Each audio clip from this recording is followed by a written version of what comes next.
Hey everyone, if you've connected your cloud storage account to Rclone and want to download files to your computer, you're in the right place.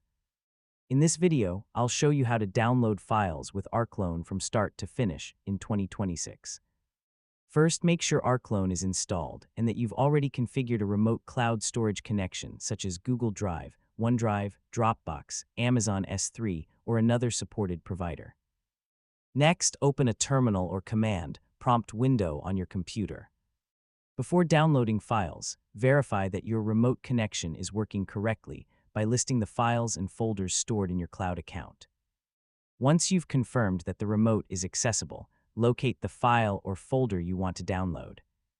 Rclone provides several commands for transferring data, with the most common options being copy, sync, and move. For downloading files, the copy command is usually the safest choice because it copies data from the cloud to your local device without modifying the original files stored online. Start by testing the process with a small file. This helps confirm that your configuration is working properly before transferring larger amounts of data. And that's how to download files with Rclone in 2026. With properly configured remotes and a basic understanding of transfer commands, Rclone makes it easy to retrieve files from almost any supported cloud storage service.